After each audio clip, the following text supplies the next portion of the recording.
Bismillahirrahmanirrahim. Assalamualaikum warahmatullahi wabarakatuh. Alhamdulillahil aliyyil kabiril alimil khabir, jalla 'anil syabihi wal kufi wal mathili wan niddi wan nadhir. Asyhadu an la ilaha illallah wahdahu la syarikalah wa asyhadu anna Muhammadan abduhu wa rasuluhul basyirun nadhirul hasyir, ba'athahu Allahu bil haqqi rahmatan lil alamin qabla qiyami yaumi tublas sarair. Wa laqad qala 'azza min qail fi muhkamit tanzil, a'udzu billahi as-sami'il 'alim minasy syaithanir rajim. Ya ayyuhalladzina amanu ittaqullaha haqqa tuqatih wa la tamutunna illa wa antum muslimun. Wa qala Rasulullah sallallahu alaihi wasallam, wa'lam anna an-nasr fis sabr. Ta'arraf ila Allahi fir raha ya'rifka fis shiddah. Wa'lam anna fis sabri ala ma taqra khairan katsira, wa'lam anna an-nasr ma'as sabr wa anna al-faraj ma'al karb wa anna ma'al usri yusra. Amma ba'd. Ibu bapak sekalian serta adik-adik yang dimuliakan oleh Allah, segala puji teruntuk Allahu Rabbukum wa Rabbi yang telah memudahkan Al-Quran untuk dipelajari dan dipahami.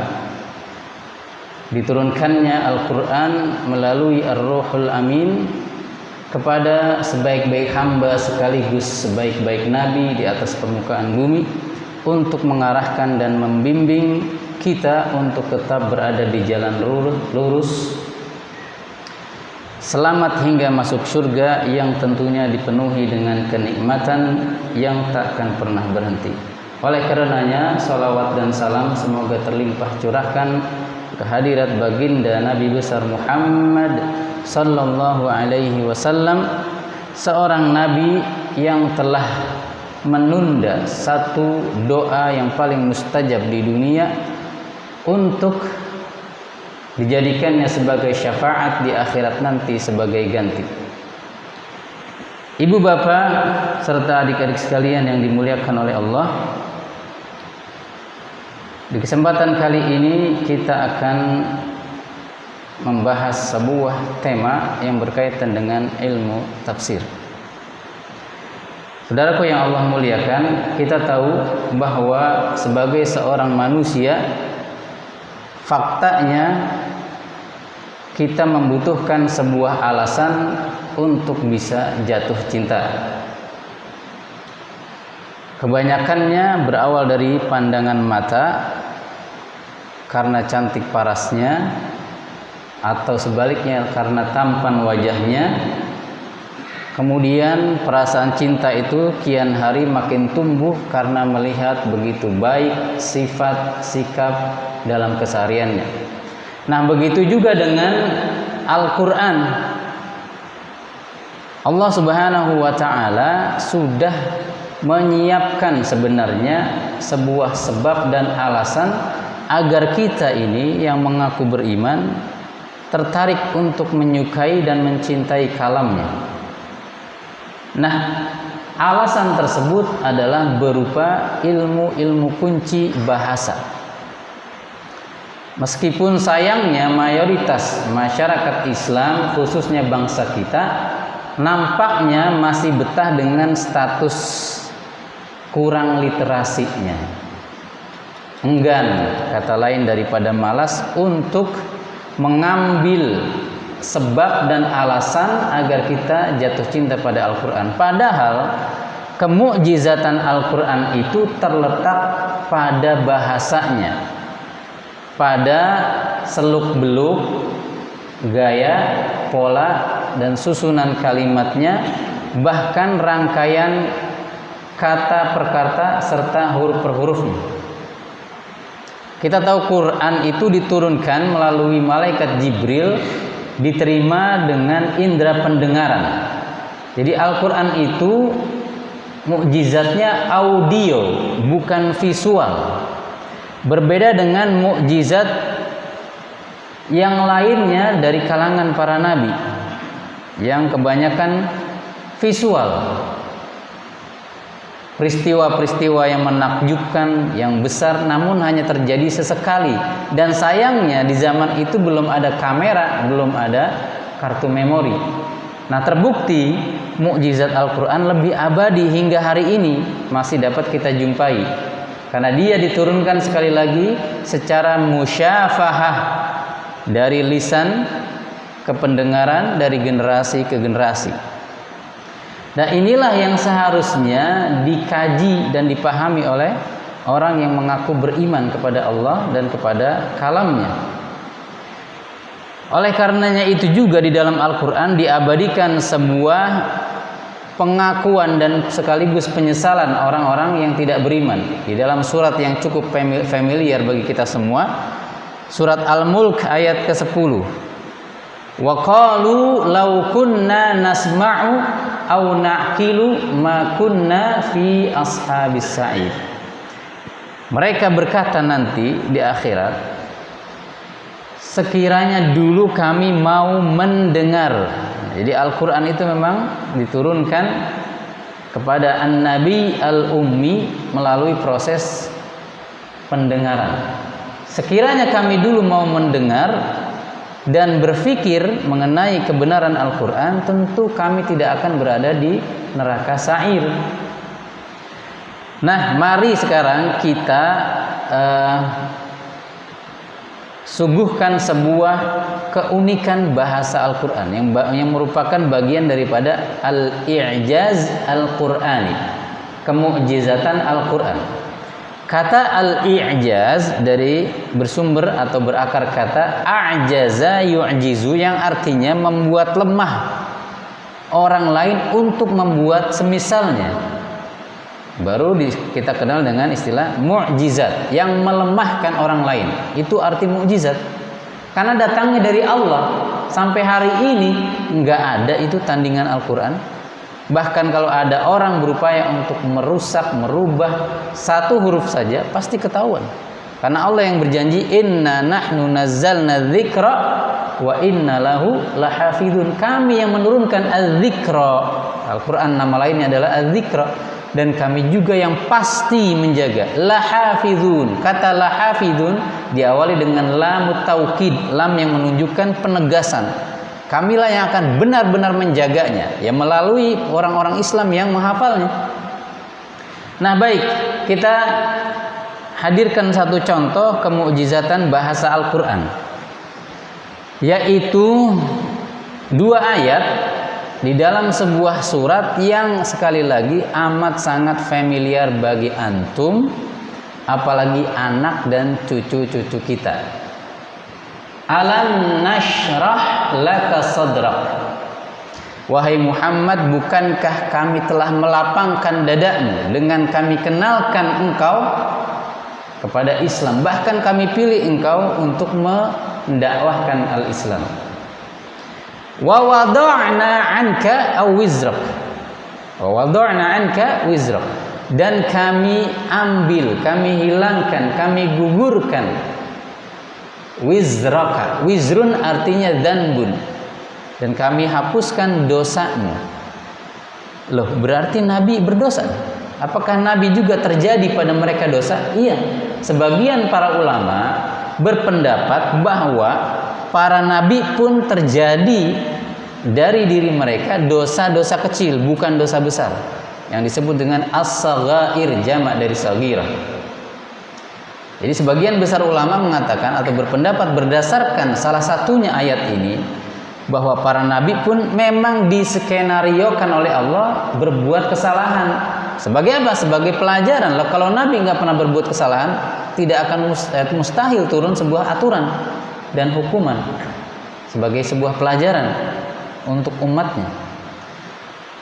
Wa wada'na 'anka wizrak alladzi anqadha dhahrak, yang selama ini memberatkan punggungmu, Nah, juga para ulama menyimpulkan bahwa kalau hidup kita terasa berat, coba deh kita muhasabah. Mungkin ada atau bahkan banyak dosa yang belum ditaubati, nikmat yang belum disyukuri. Itu sebenarnya bukan kredibilitas kita dalam pekerjaan yang kurang mumpuni, bukan skill kita yang kurang, mengapa hidup kita kok sulit dan berat, tapi mungkin atau bahkan 90% adalah karena dosa kita. Wa rafa'na laka dzikrak, dan kami angkat, kami tinggikan namamu wahai Muhammad. Kapan dan di mana? Di setiap kali azan dan iqamah dikumandangkan, asyhadu anna Muhammadar Rasulullah, ada nama Muhammad. Bahkan di dalam zikir dan doa yang dilantunkan, dipanjatkan juga ada nama beliau sallallahu alaihi wasallam. Nah, kemudian yang jadi poin kita adalah fa inna ma'al usri yusran. Inna ma'al usri yusran. Di sini di dalam dua ayat ini, ayat kelima dan keenam ini, ada keunikan atau ada asrar, ada rahasia. Mengapa kata al-usru dan yusran diulang sebanyak dua kali? Bukan sembarangan pengulangan, tidak. Kalau kita terjemahkan, sesungguhnya bersama kesulitan ada kemudahan, bersama kesulitan ada kemudahan. Sederhana sekali, akan berkurang tuh nilai kemukjizatannya, tidak nampak rahasianya. Nah, maka mari kita pahami ayat itu berdasarkan tafsir dan ilmu bahasanya. Misalnya Al-Imam Ibnul Qayyim Al-Jauziyah di dalam kitabnya Bada'i' Al-Fawaid jilid kedua halaman 155 mengatakan bahwa fal usru wa in takarrara marrataini fatakarrara bilafdil ma'rifah fahuwa wahid. Kata al-usru yang maknanya adalah kesulitan, meskipun terulang dua kali, namun dia diulang dengan disematkan di awalnya alif dan lam. Fahuwa wahid, maka kesulitannya itu cuma satu meskipun diulang dua kali. Nah, berbeda dengan al-yusru, kemudahan, memang juga diulang dua kali, tetapi fahuwa yusrani, dia adalah dua kemudahan. Jadi ayat ke-6 yang disebutkan di situ yusran berbeda dengan yusran di ayat kelimanya. Fal usru mahfufun bi yusrain.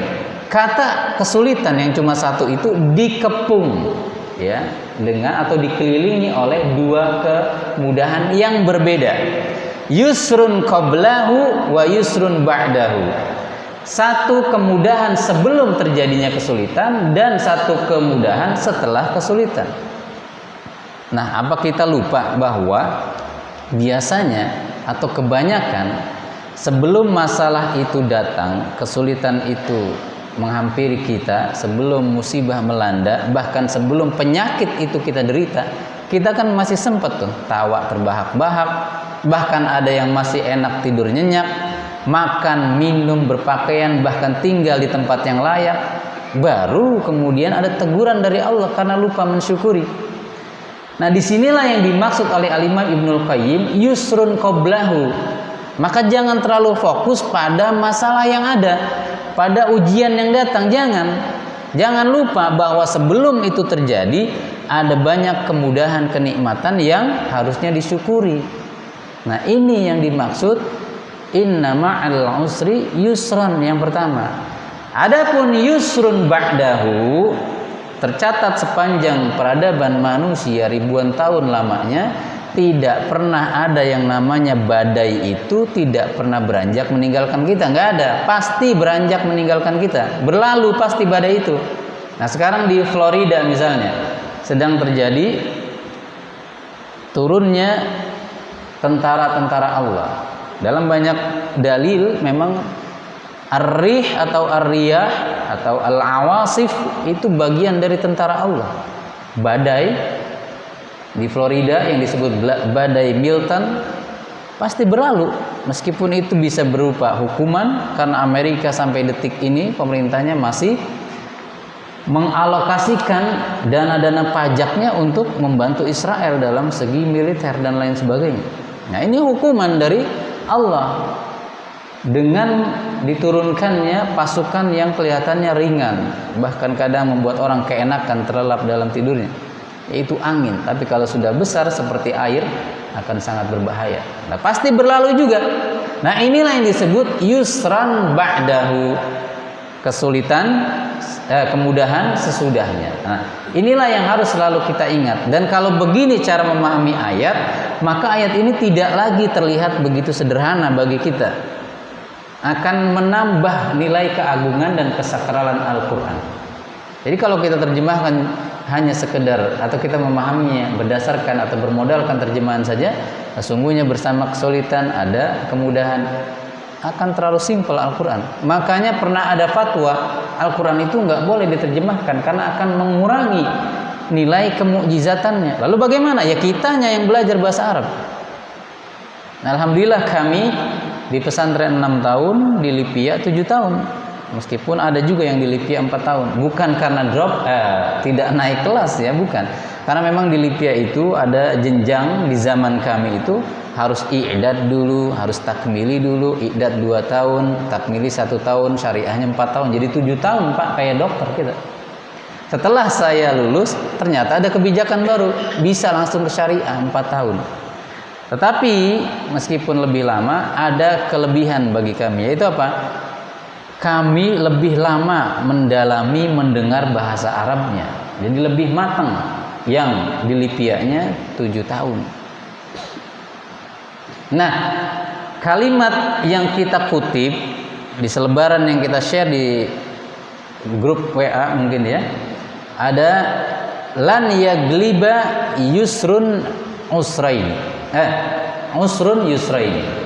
Tidak ada itu sejarahnya. Seharusnya satu kesulitan mengalahkan 2 kemudahan. Nah, sekarang pertanyaannya berdasarkan atau kaitannya dengan ayat tadi, ini ucapan Nabi ya, lan yagliba usrun yusraini. Ini ucapan Nabi atau ucapan siapa? Nah, mari kita bahas pagi ini ya. Insya Allah tidak lama pembahasan kali ini terkait dengan kemukjizatan atau keunikan daripada bahasa Al-Quran. Yang pertama ada hadis mursal. Hadis mursal itu bagian daripada hadis yang lemah. Nah, hadis mursal mengenai lan yagliba usrun yusraini ini adalah mursalnya Al-Hasanul Basri yang ma'lumun dha'fuhu, yang kedhaifannya sudah sangat familiar, sangat dikenal oleh para ulama ilmu hadis. Bahkan dikatakan bal min ad'afil marasil, bahkan hadis mursal yang paling lemah.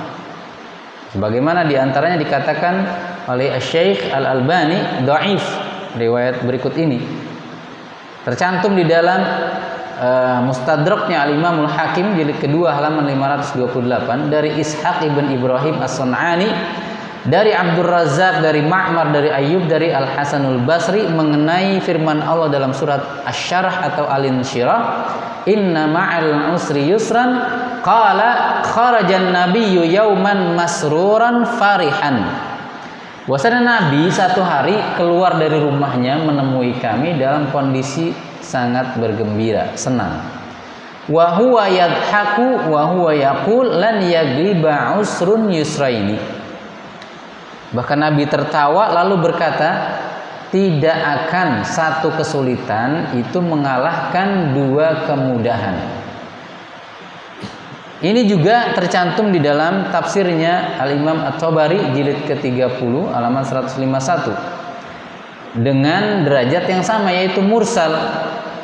Wala yuqawwi ahaduhumal akhar, meskipun ada jalur lain riwayat ini tidak saling memuatkan. Karena apa? Lihtimali an yakuna talaqqayahu min syaikhin wahid. Karena kemungkinan sumbernya satu sama, yaitu orang yang lemah, atau seorang tabi'in yang sama, juga sama-sama lemah kemungkinannya dan tidak dikenal. Nah, jadi hadis mursal yang pertama mengenai lan yagliba usrun yusra ini lemah. Kemudian riwayat yang kedua adalah hadis yang sampai kepada kita melalui jalur Jabir ibn Abdillah. Diriwayatkan oleh Al-Imam Ibnu Mardawai, sebagaimana didisbahkan oleh Al-Imam Az-Zailai di dalam Takhrij Al-Ahadits wal Athar Al-Waqi'ah fi Tafsiril Kasyaf jilid keempat halaman 236, di mana dikatakan bahwa lamma nazalat fa inna ma'al usri yusran inna ma'al usri yusran qala Rasulullah abshiru lan yagliba usrun yusrain, bergembiralah kalian wahai kaum muslimin, sesungguhnya tidak akan pernah satu kesulitan mengalahkan dua kemudahan. Wa hadza isnadun dha'ifun bisababil Hasan ibn Athiyyah al-Aufi. Di dalam mata rantai para perawinya ada seorang yang bernama Al-Hasan ibn Athiyyah al-Aufi. Telah disepakati oleh para ulama ahli hadis. Contohnya di dalam Tahdzibut Tahdzib jilid kedua halaman 294 bahwasanya dia sangat lemah. Juga dilemahkan oleh Al-Imam Ibnu Hajar Al-Asqalani di dalam Fathul Bari jilid ke-8 halaman 7129. Jadi dua riwayat tadi sama sekali tidak bisa kita nisbahkan bahwa itu bersumber kepada Nabi atau kita nisbahkan kepada Nabi, tidak bisa. Itu bukan ucapan Nabi. Lalu yang sahih gimana? Ucapan tadi adalah bersumber dari beberapa sahabat yang sahih. Di antaranya adalah ucapan Umar ibn Al-Khattab sebagaimana tercantum di dalam Al-Mustadrak karya Al-Imam Al-Hakim jilid kedua halaman 329.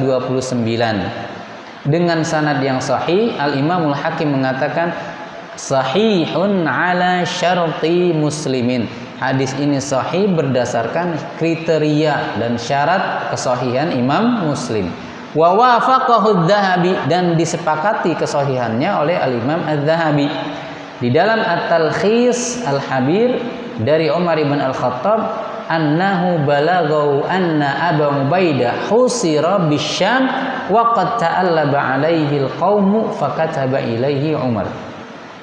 Jadi satu hari di zaman di mana Umar menjadi khalifah yang menunjukkan bahwa adanya kekhilafahan, ada berita sampai kepada Umar, wahai Umar, salah satu gubernurmu di kota Syam atau di negeri Syam sedang dikepung oleh orang-orang yang hendak memberontak, yang berkonspirasi, yaitu Abu Ubaidah dikepung. Lalu mendengar itu Umar pun segera menulis surat. Di dalamnya Umar katakan salamun alaika fa innahu ma yanzilu bi 'abdin mu'minin min manzilatin syiddatin illa yaj'alullahu ba'daha farajan walan yagliba usrun yusraini. Nah, jadi ini ucapan Umar. Salamun alaika, keselamatan atasmu wahai Abu Ubaidah. Semoga keselamatan atasmu. Ini salah satu dalil mungkin yang mengindikasikan bahwa bolehnya kita mengucapkan salam dalam bentuk salamun alaika. Di Quran pun ada kan? Salamun ala manit taba'al huda. Atau kama qala Allah Ta'ala. Sesungguhnya kata Umar kepada Abu Ubaidah, tidak pernah turun satu kesulitan pun kepada seorang hamba melainkan Allah buatkan setelahnya jalan keluar, dan tidak akan pernah menggunakan kata lan yang tufidu as-sarmad, yang menunjukkan keabadian. Tidak akan pernah tercatat dalam sejarah manusia satu kesulitan mengalahkan dua kemudahan. Lalu Umar membacakan ya ayyuhalladzina amanusbiru wasabiru warabitu wattaqullaha la'allakum tuflihun. Wahai orang yang beriman, bersabarlah dan bersabarlah, perkuatlah kesabaranmu dan takutlah kepada Allah agar kalian mendapatkan kemenangan. Abu Ubaidah menjawab, dengan sebuah ayat yang berbunyi i'lamu annamal hayatud dunya la'ibun wa lahun wa zinatun wa tafakhurun bainakum wa takatsurun fil amwali wal aulad. Bukannya bersedih atau minta dikasihani, Abu Ubaidah malah menjawab dengan ayat yang isinya ketahuilah bahwa sekalipun misalnya aku nanti mati, sesungguhnya dunia ini adalah permainan saja. Walahun sendau gurau, hal-hal yang sia-sia. Wazinah bahkan hanya berisi perhiasan saja. Watafakhur berisi sombong menyombongkan diri. Watakaturun fil amwali wal aulad. Di dunia ini khususnya di zaman kita nih, di zaman sosmed, isinya orang pamer-pamer saja. Menunjukkan siapa yang paling banyak mobil sportnya, siapa yang paling banyak atau paling luas tanahnya, siapa yang paling banyak isi saldonya, ya. Itu isinya memang dunia itu.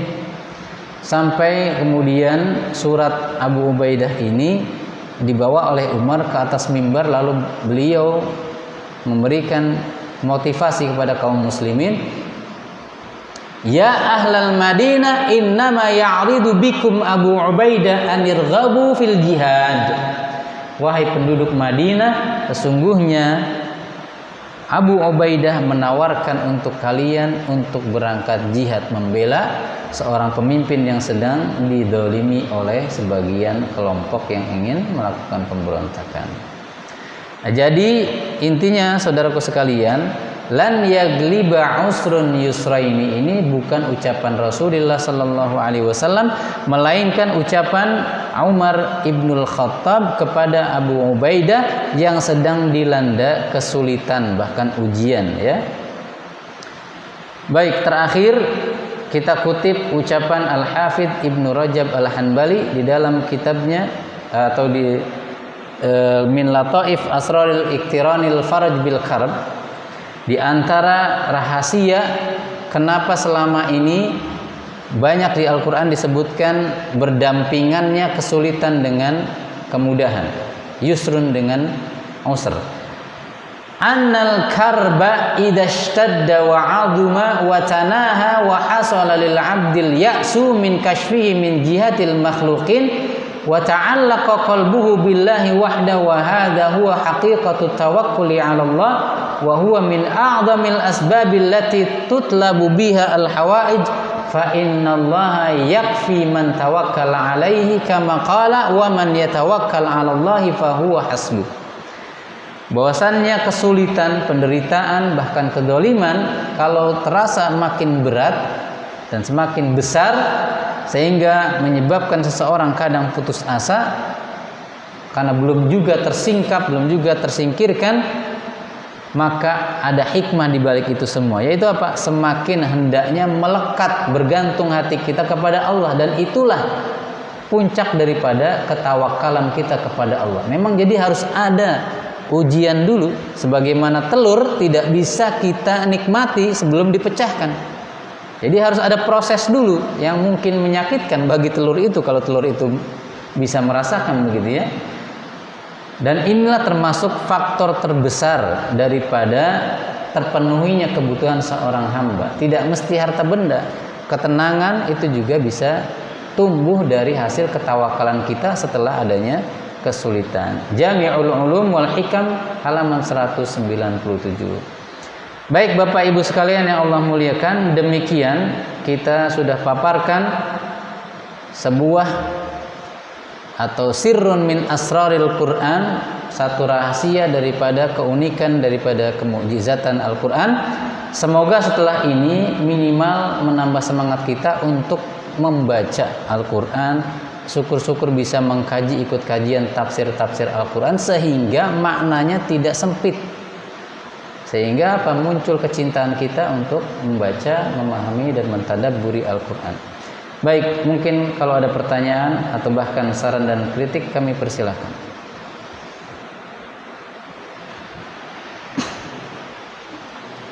Ya, silakan Pak.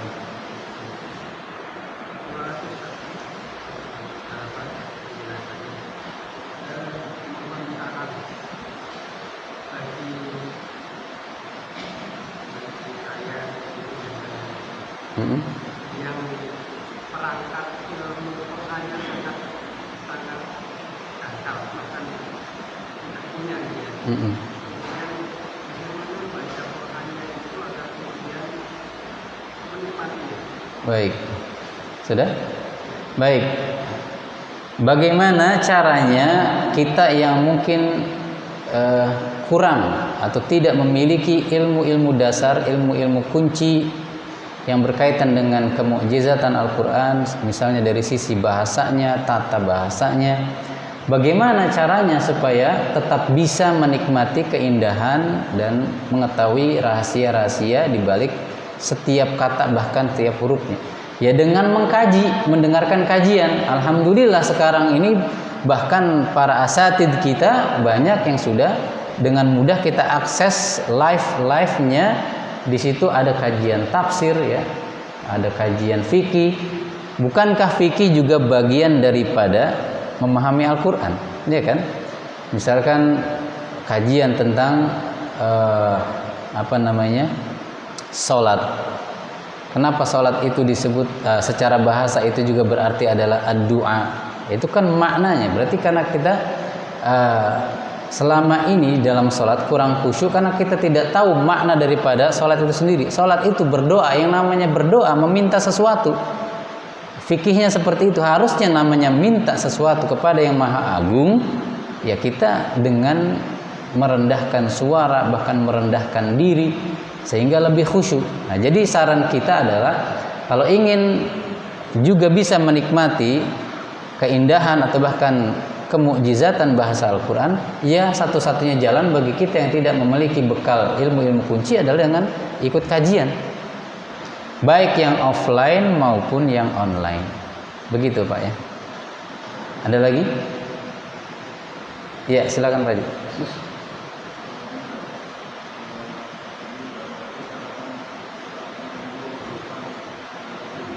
Iya betul.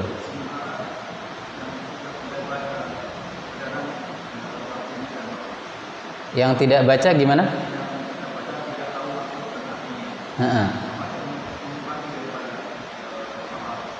Baik.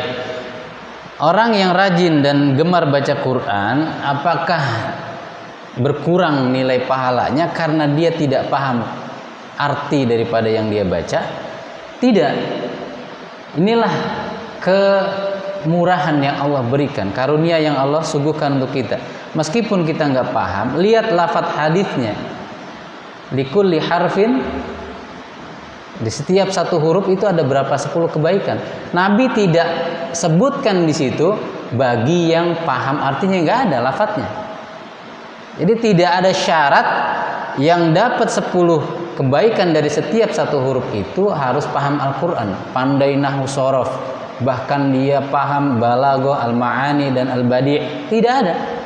Ribet Pak, kalau orang harus begitu dulu, sedangkan manusia setiap kepala itu beda-beda kesibukan pikiran dan aktivitas fisiknya. Ada yang sibuk kerja, sebagaimana para sahabat tidak semuanya seperti Abu Hurairah yang lebih banyak waktunya bersama Rasulullah. Coba kalau seperti Abu Hurairah saja yang mendapatkan 10 kebaikan itu, kasihan yang di ladang, kasihan yang di pedalaman, kasihan yang dikirim berangkat jihad misalnya, di saat yang bersamaan Nabi sedang memberikan tausiah misalnya. Kan akan tidak adil jadinya. Bagi yang paham doang yang dapat 10 kebaikan, tidak. Sekali lagi, tidak ada di dalam lafadz hadis itu syarat dapat 10 kebaikan dari satu huruf harus paham isi dan kandungan makna yang kita baca, nggak ada. Ini adalah keutamaan.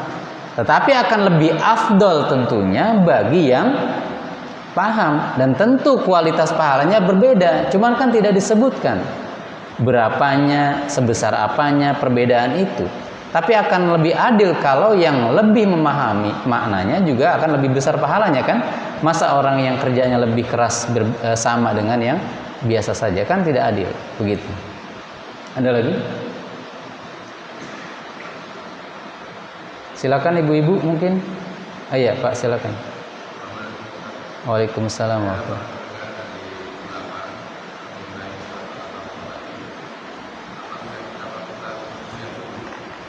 Apabila kita apa? Qobliyah subuh.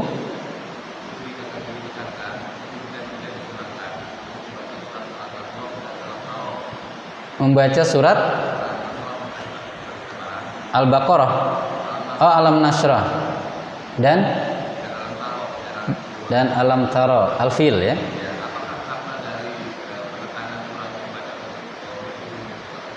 Baik.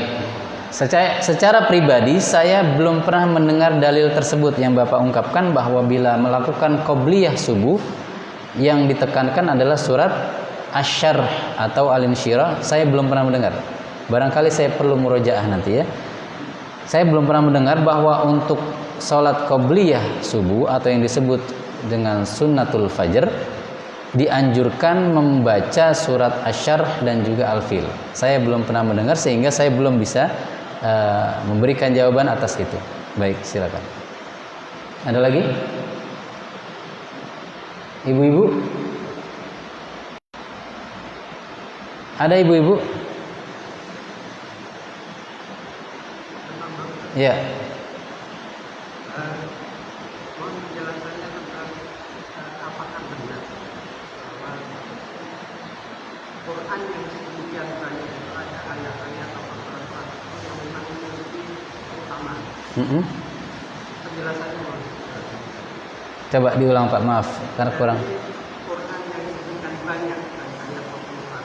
Apakah benar kemudian ada ayat-ayat tertentu atau surat-surat tertentu yang memiliki keutamaan? Baik. Dari sekian ribuan ayat Al-Quran atau surat Al-Quran, apakah ada surat-surat tertentu yang memiliki keutamaan dibanding surat yang lain? Ada, misalnya surat Al-Baqarah. Kata Rasulullah SAW, bacalah surat Al-Baqarah karena barang siapa yang membacanya, fa inna syaitan yafirru minal baitil ladzi yuqra'u fihil baqarah atau kama qala Rasulullah. Sesungguhnya setan akan lari kabur dari rumah yang sehari-harinya dibacakan surat Al-Baqarah. Atau misalnya surat Al-Ikhlas, tadi paling panjang, sekarang paling pendek. Dikatakan bahwasanya fa innahu sulusul Quran. Keutamaan surat Al-Ikhlas adalah dia itu sepertiga daripada Al-Quran, dia sendiri. Karena apa? Isinya tauhid. Sedangkan Quran dari awal sampai akhir juga mayoritas berisi tauhid. Ya, jadi ada memang surat-surat yang memiliki keutamaan. Bahkan juga kita tahu betul bahwa Al-Ikhlas, kemudian Al-Falaq, An-Nas dibaca menjelang kita tidur. Lalu kita tiupkan ke telapak tangan kita, lalu kita usapkan, maka kita akan dijaga dari gangguan setan. Enggak ada lagi istilah rep-repan itu ya, atau sleep paralysis. Entah itu bagian daripada penyakit logis atau penyakit yang tidak logis. Jadi ada memang Pak surat-surat yang memiliki keutamaan. Misalnya sebagian ulama ada juga yang berpendapat membaca surat Al-Mulk begitu ya, akan diamankan dari pertanyaan kubur atau siksa kubur dan lain sebagainya. Ada memang gitu ya. Ada lagi? Ya, silakan. Waalaikumsalam warahmatullahi wabarakatuh.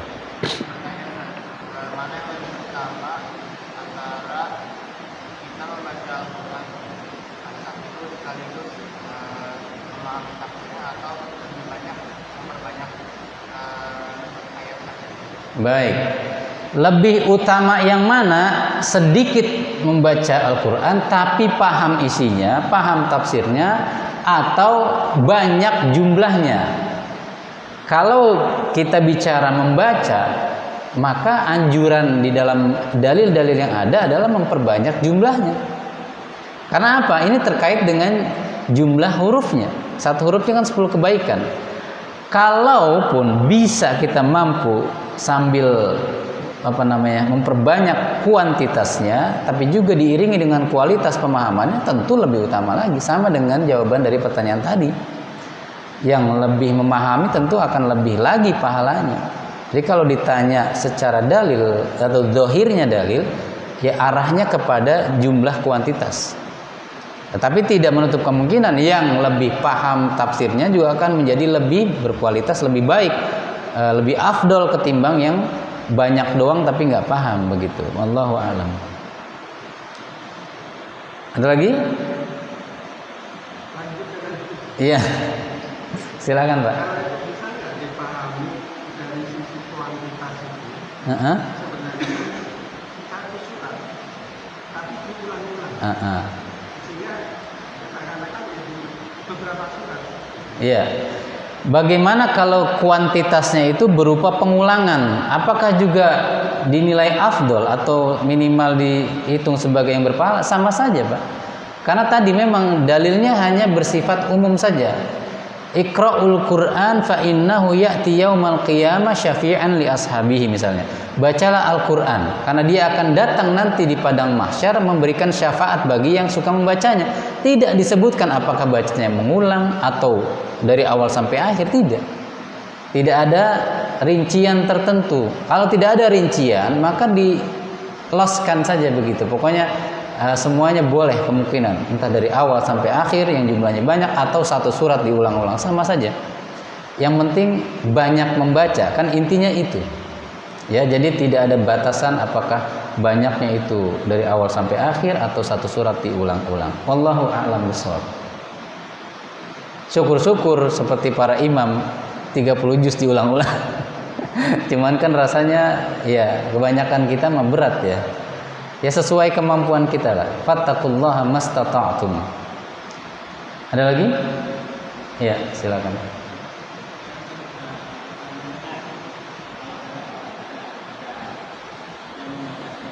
Ada yang membaca Quran?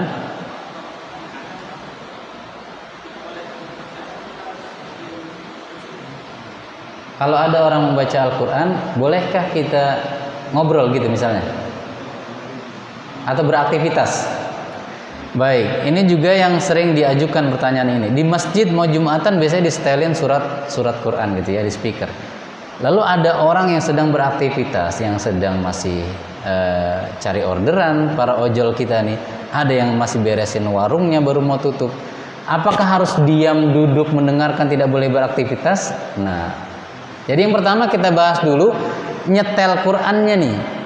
Kalau melihat kondisi masyarakat kita seperti itu, seharusnya wa idza quri'al Qur'an fastami'u lahu wa ansitu la'allakum turhamun atau kama qala Allah taala, jika dibacakan kepada kalian Al-Qur'an maka fastami'u, kata sami'a ditambahin alif dan ta jadi istami'u, itu menunjukkan listening to, bukan sekedar hear, bukan sekedar mendengar tapi harus fokus.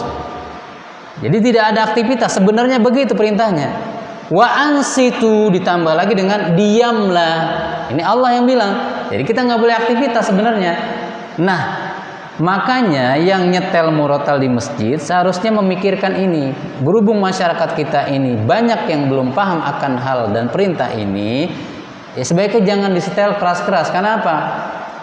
Jadi orang terbiasa dengar Quran tapi lalai gitu, nggak didengerin. Lalu bagaimana dengan kita yang berada di dalam masjid? Kalau ada orang baca Quran, ya diam dengarkan. Syukur-syukur kalau paham sambil dihayati, meskipun setengah merem begitu ya.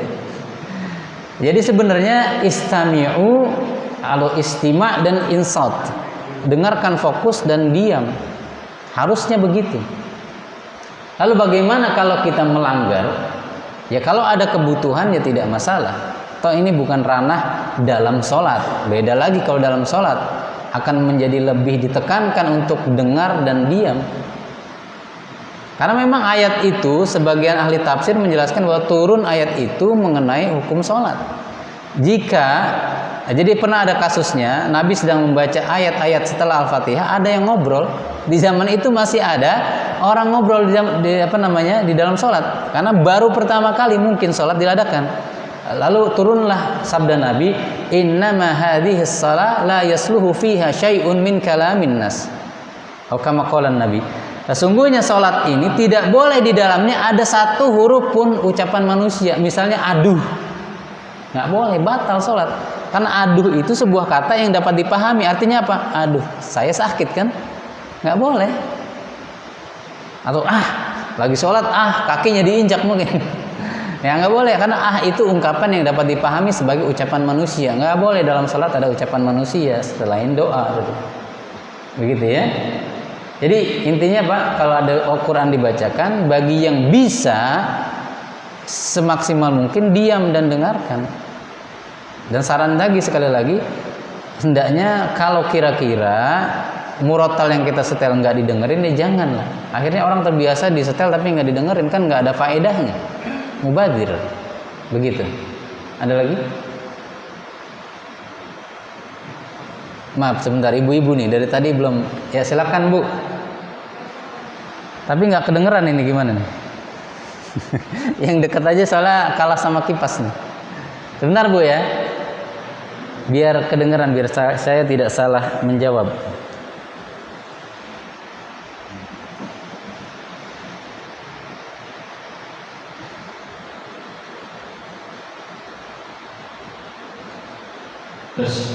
Iya.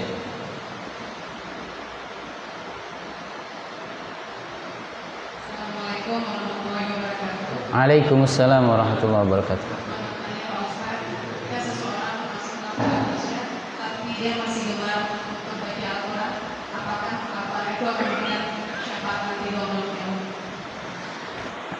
Ada orang rajin baca Quran, tapi di sisi lain kalau lagi belanja sayuran masih doyan gibah. Nah, ini gimana ini? Ya mungkin saja Bu, terjadi kesalahan selama orang masih hidup, tapi di sisi lain dia juga beramal soleh. Lalu apakah misalnya dosa gibah tadi menjadi penghalang dari Al-Quran memberikan syafaat?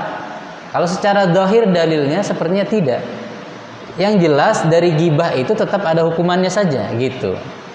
Jadi tidak ada lafadz dalam hadis itu disebutkan bahwa satu dosa semacam gibah dan lainnya akan menghalangi syafaat Al-Quran. Yang ada itu misalnya adalah kaitannya dosa dengan hak manusia, hukukun nas. Misalnya utang belum bayar, yugfaru lisyahidi kullu syai' illa ad-dain. Diampuni bagi orang yang mati syahid di medan perang semua kesalahan kecuali hutang. Dia harus tetap menghadapi hisab menurut sebagian ulama dalam masalah hutang. Atau ada banyak orang yang membawa begitu banyak amalan saat dibangkitkan, tapi dia menjadi muflis, orang yang bangkrut. Karena apa? Faqad syatama hada, selama di dunia suka mencaci si fulan, suka mengambil harta si fulan. Nah, itu dia harus berhadapan dengan hak orang dulu baru masuk surga. Jadi terhalang dulu. Tapi kalau kaitannya dengan ghibah misalnya atau dosa yang lain lah misalnya, menghalangi syafaat Al-Quran, saya belum menemukan dalilnya. Begitu Bu. Allahu a'lam. Ada lagi? Ya. Ibu atau bapak? Ya ibu-ibu dulu nih. Salah bapak-bapak udah banyak. Waalaikumsalam warahmatullahi wabarakatuh.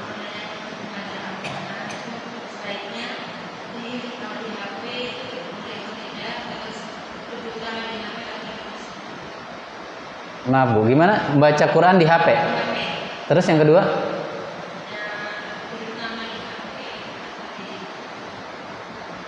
Baik. Apakah Al-Quran yang ada di aplikasi handphone itu disebut mushaf? Jawabannya tidak. Maka secara hukum fikih ketika antum bawa ke toilet itu tidak masalah sebenarnya. Cuma secara insting dan naluri seorang muslim tidak layak sebenarnya ada handphone isinya aplikasi Quran dibawa ke tempat yang najis. Nah, apakah bernilai pahala juga kalau baca Quran di mushaf Al-Quran? Iya, berpahala juga. Karena bukan yang dihitung atau yang direkap itu bukan huruf Qurannya, tapi yang terucapnya itu. Itu kan fasilitas saja sebenarnya. Tapi tadi saya bicara apakah yang ada di Quran, al-mushaf al-elektroni itu masuk kategori Quran yang menyentuhnya harus berwudu juga? Nah, itu bukan. Ya, bahkan kalau ada potongan-potongan ayat itu di dalam kitab fikih misalnya, itu tidak masuk kategori yang harus disentuh misalkan dengan berwudu. Tidak berlaku hukum fikih tadi.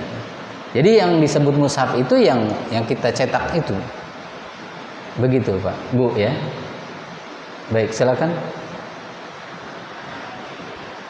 Kalau misalkan kita Murojaah. itu apakah juga dihitung dengan tilawah Quran? Karena kalau yang paling tilawah Quran kita kita baca Ya.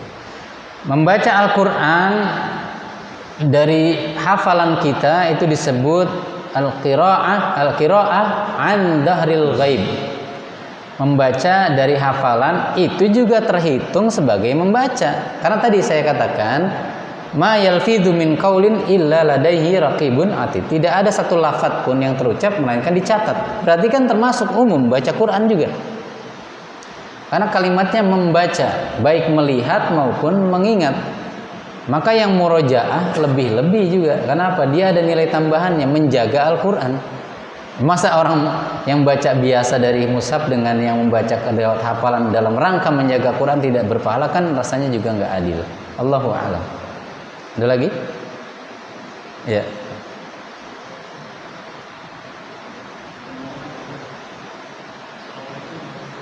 Waalaikumsalam warahmatullahi wabarakatuh. Ya.